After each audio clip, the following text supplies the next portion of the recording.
Donc si on veut résoudre le problème du consommateur avec ce type de fonction qui représente des biens parfaitement complémentaires, eh bien on ne peut pas faire la méthode du Lagrangien étant donné que la fonction n'est pas dérivable. Donc il faut résoudre le problème graphiquement.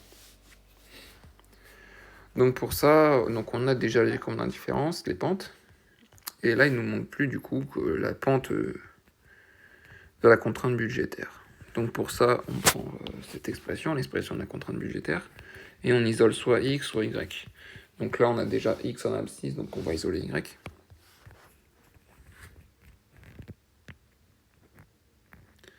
Donc on a r, on passe pxx de l'autre côté,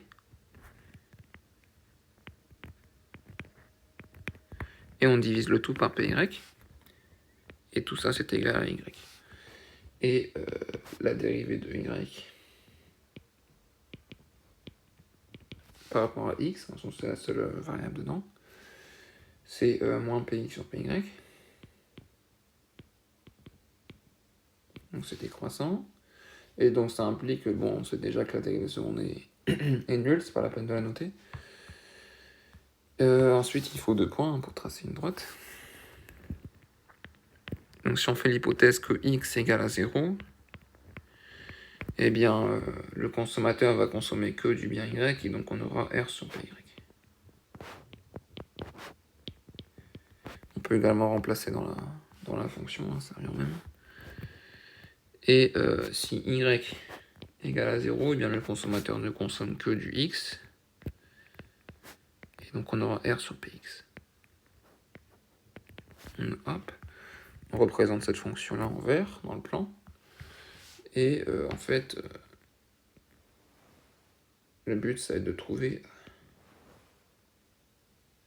le point de tangence avec les dotations optimales.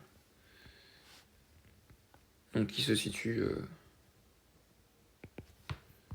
sur cette droite. Donc ici on a r sur py, quand x égale 0, et r sur px quand y égale 0. Donc si on veut trouver les points de tangence, ici on a juste à résoudre un système. Hein. Donc on sait que y, c'est la pente, c'est égal à alpha sur bêta fois x. Et on a la contrainte budgétaire, r égale px plus py. Et il faut résoudre ce système-là. Donc on a tout simplement... il faut tout simplement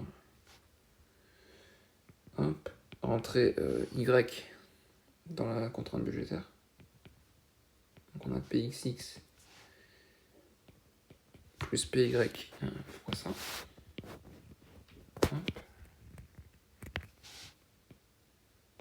Fois y. Voilà. Et donc là, ce qu'on voit tout de suite, c'est qu'on peut factoriser pour x. Donc r, c'est égal à x.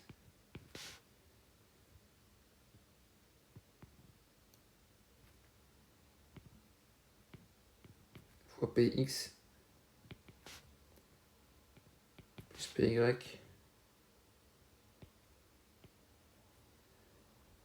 alpha sur bêta. Et on a tout simplement... il y a juste besoin de passer ça de l'autre côté.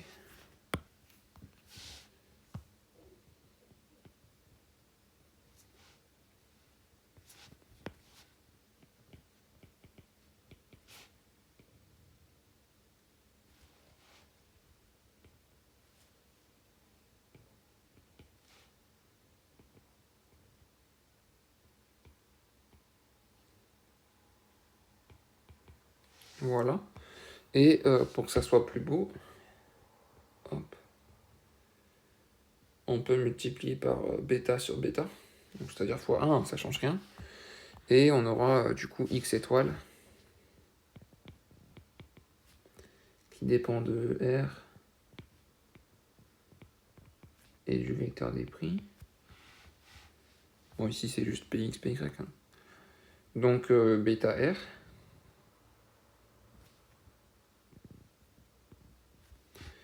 Alors, du coup, on développe ici, hein, ici et ici. Donc, bêta fois px, ça fait tout simplement bêta fois px. Plus, donc, alpha sur bêta fois bêta.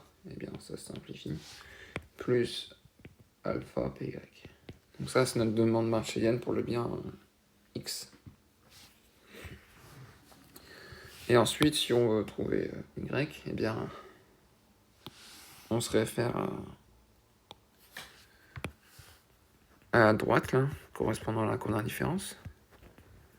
Donc on avait y égale à alpha sur bêta x, et on a juste à remplacer x par la demande marchélienne. Donc on a y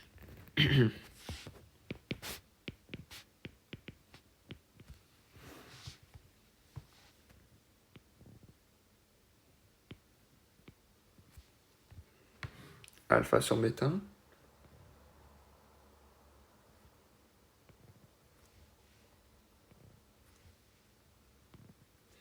on recopie tout simplement la demande marchélienne, hein, plus alpha py, voilà. Et donc, hop.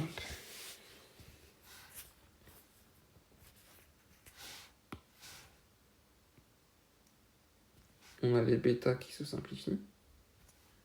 Hop. Et après, il nous reste tout simplement alpha fois tout ça.